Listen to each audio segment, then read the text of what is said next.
Bismillah.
Leng-leng ramyuan ingkang sasangka kumenyar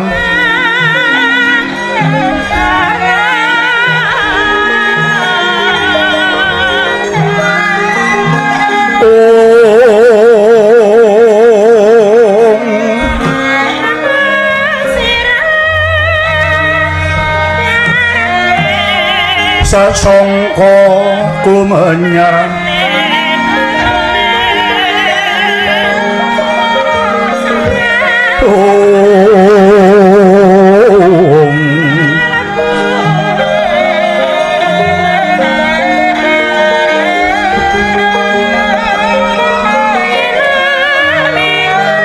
mangrenggorum ling puri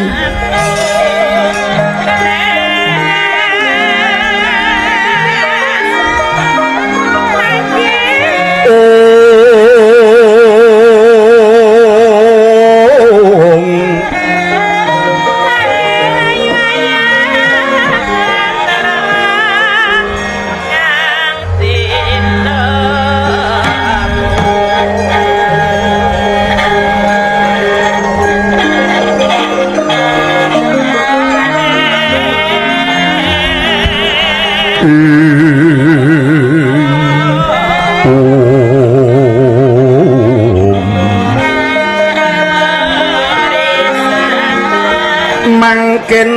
tanpa siring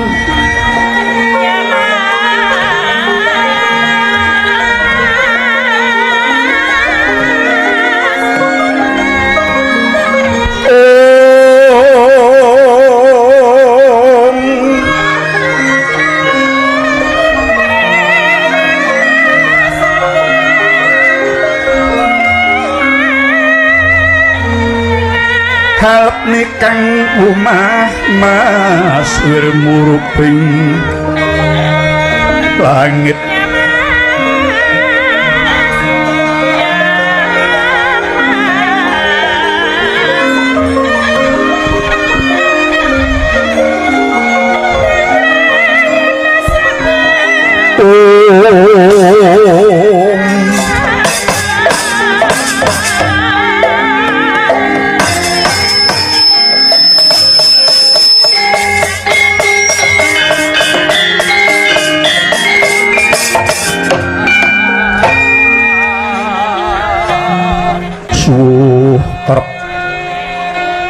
Data Pitana suh iku werdine sirna arep nenggih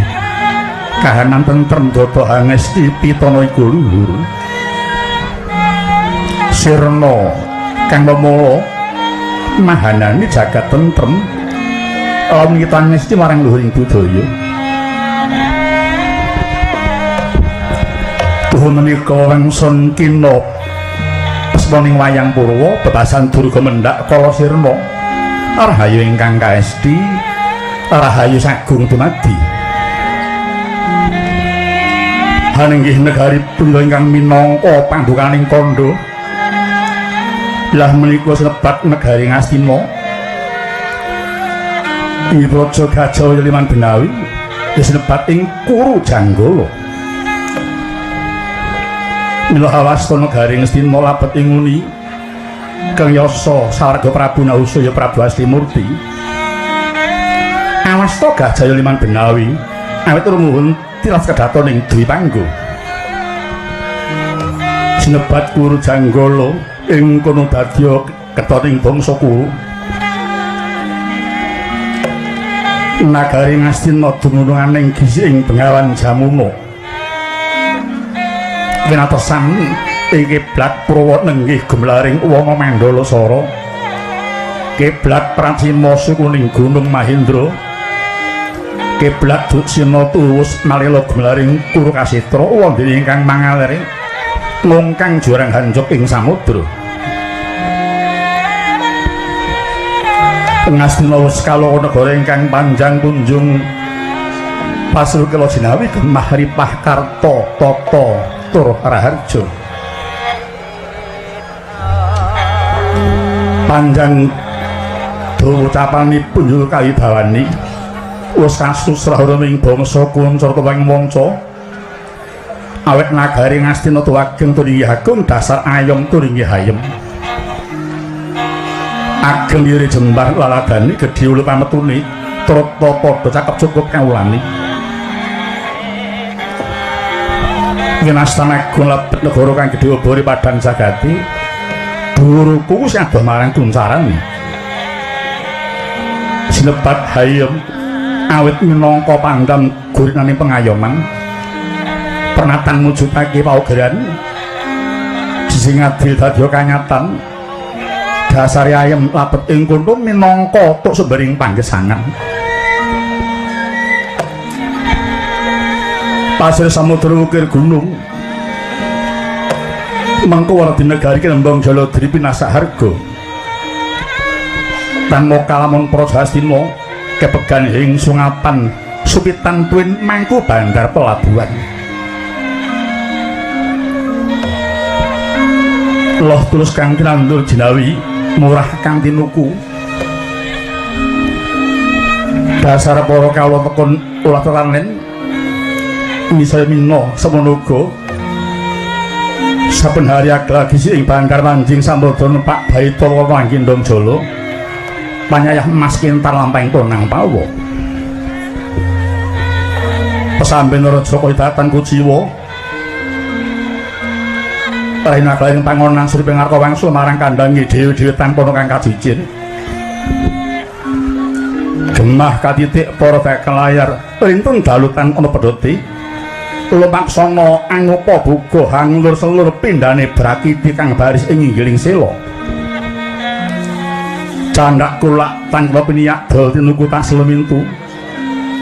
daya dinayan mat sinamadan yekti wis dadi ciri wanci gesanging para warga Ngastina Tripah Tondo kaing Janur kang sami putra ketitik kathah wis mbanjengan haju cocok pun ritis desa ngadesa Sangsareja kutha raja Datang Kuciwa Kartawardine tentrem tanhana lampah culika labet sinurung rasa manunggaling bangsa dasar para bintara prawira kuwi para satya Bayangkara wis kon tak tau tamani lebdan jaga prajalan kawula lha ing Astina tanana cara unjuk srungu ngalake dada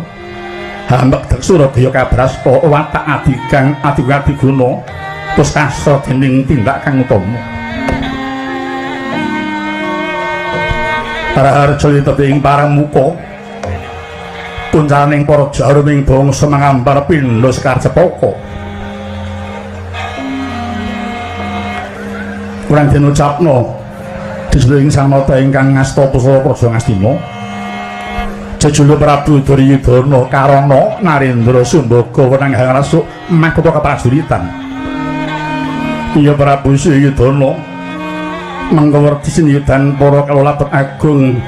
daning sang nata panyayah ilining Toya Narmada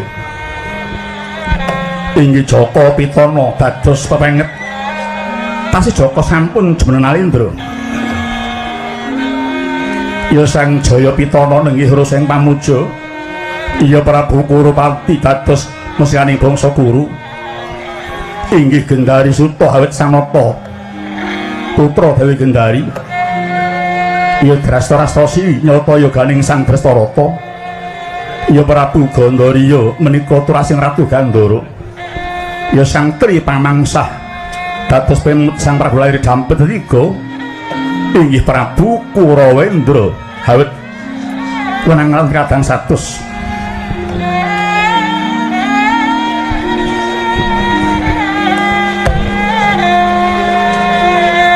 nyata Prabu Duryudana Narendra ingkang Sumbaga Wiratama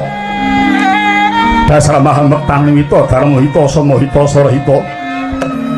pasinambaran paugeran catur nenggih sebat Swabidodana Dendra nalika wau nuju hari Respati nyari mangsa paguna sangat miyos ing pandhapi sangajeng kari para sedya lenggah dampar Lukmi sesemek permadani sinungging kang Sekar Tanjung sinebaran horap sari ginondol isah kasturi tungas gandanya tepekeng paningrat miyosing sang nata kahayapa ingkang paman Patih Sengguni ya harya suman nggih sang Triganta Pati Radyan Sulitra saking Plasa Jenar swasana arep cidhem permanem tanhana bane walang salisik hamong kapiyarsa nguling gongso kelaras manis nabu abdi dalem pangrawit ingkang redeng gegladen gending ageng sumawur hoja ing kukila kang mincok ing wit sawananila